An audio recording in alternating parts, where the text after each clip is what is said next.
Hey guys, Bryce again with another video this week. My apologies for being a week behind on this video series for flipping sports cards. Reason being is the last week my job actually got a new computer system, so I've been working nights with the exception of tonight, of course, so I can bring you guys this video. So now we should be back on running in schedule again. So now this is about day 28, might be 30 if I'm not, it's anywhere between 28 and 30 days into our sports card journey. Since the last time we talked, not really too much has changed. However, things in the sporting world have begun to evolve a little bit.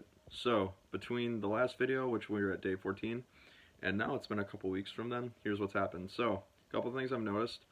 The Premier League has actually just announced that they're going to be introducing a Hall of Fame, and their first two inductees are actually going to be coming in an announcement in a couple weeks. I believe they said it was March 14th. I looked on Twitter, and that's the news that's been going around. So why does that matter for us? So if you guys remember, I'm a big soccer fan. I love to collect Premier League cards, soccer cards in general. Big fan of the women's national team. But anyway, so Panini Prism actually has started to come out with a Premier League card set. And how this is going to affect our strategies is it's going to be more of a long-term or maybe even a short-term solution. It kind of depends, because in those Panini Prism packs for the Premier League, they actually introduce legendary players who may or may not be inducted into the Premier League Hall of Fame. So, for example, say I were to buy one of these blaster boxes and pull out a David Beckham serial numbered card, maybe it's like a 1 of 5, and say David Beckham gets inducted into the Premier League Hall of Fame. He's the first Hall of Fame inductee class. The value of that card is more than likely going to go up, just based on sticking with the themes that I've kind of talked about in previous videos and things I've learned about this entire industry in general. So that's just something interesting that I'd keep out and watch for. Another thing I noticed in my research is that usually card prices for Hall of Famers go up right after their announcement that they're going to be into the Hall of Fame class comes out. It's not after the ceremony, it's after they are announced that they're entering the Hall of Fame class. This applies to not just soccer, though. This applies to a lot of sports as well. So, like basketball, for example. I'm trying to think of a good example for basketball. I think the example he gave, Sports Card Investor gave, was from baseball, so maybe we'll stick with that. But, for example, Mariano Rivera announced a few years ago, I believe it was in 2015, that he was going to be inducted into the Baseball Hall of Fame, and right after that, his cards got a pretty enormous spike. But after his induction ceremony, they actually went back down again. So that's just a really interesting trend that Sports Card Investor pointed out, and now I'm relaying to you guys. So, a little bit shifting over to basketball a little bit. So if you guys remember, one of the cards that my friend and I bought was actually a Zach LaVine rookie on-card auto card. It was when Zach LaVine was a rookie with the Minnesota Timberwolves. I don't have it with me. I have it locked away, so apologize that I can't show it to you right now. But however, I digress. Zach LaVine's been playing really well the last 3 games. I believe on the 21st he dropped 23 points, the 23rd he had 32, and the 25th, which is just a few nights ago, he had 41. So we're starting to see him sort of evolve into this really excellent player for the Bulls franchise, and he's kind of the shining star considering the Bulls are pretty much garbage this year. Much like how I talked about earlier in a previous video with John Collins and Trae Young with the Atlanta Hawks.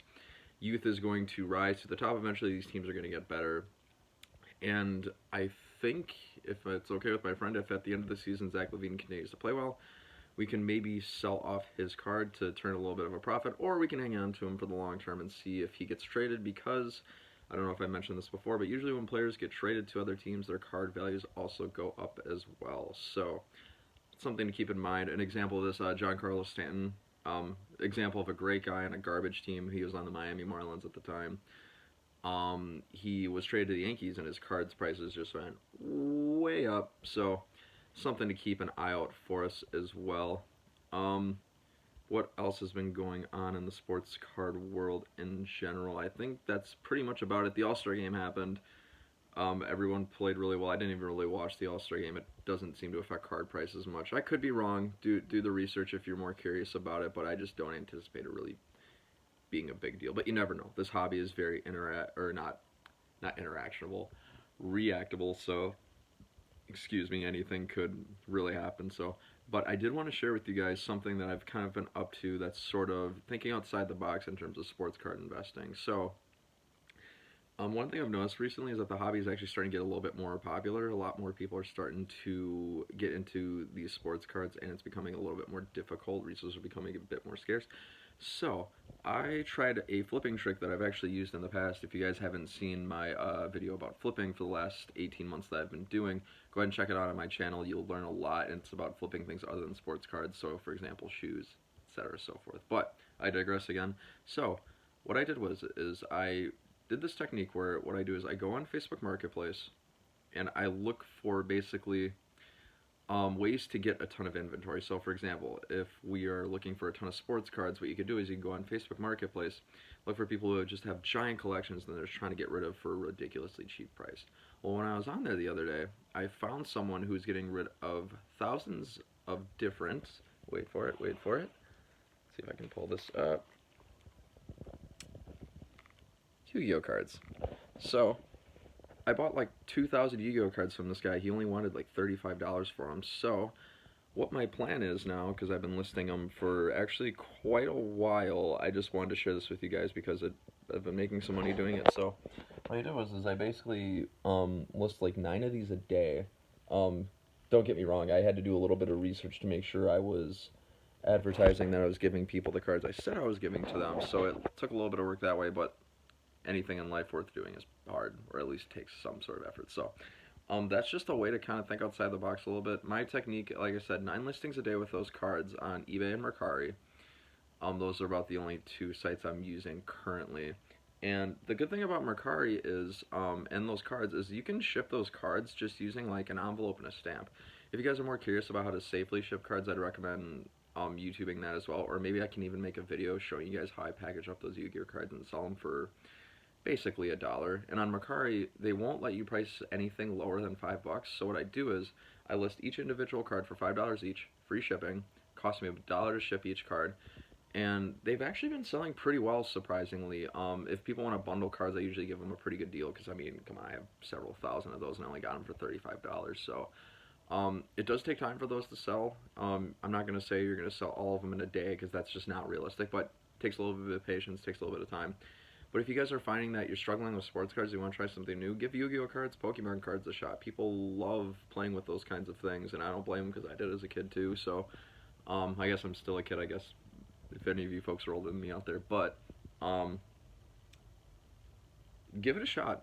Especially if $35 for a couple thousand cards, it's basically no risk at all. I've made my money back already and more, so when you sell cards at like $4-5 a pop, you get your money back really quickly. You only need to sell 6 or 7 of them, and it helps the eBay listings too. It helps to get a little bit more traction in your stores as well. So if you guys have any questions about that, feel free to shoot them down in the comments below. I've gotten a few questions lately, and I've been really appreciating that. I appreciate you guys talking to me, interacting with me, and just getting to know the channel a little bit. So that's about it for this episode of Flipping Sports Cards for Cash, guys. I know it was a little bit different of a route this time around.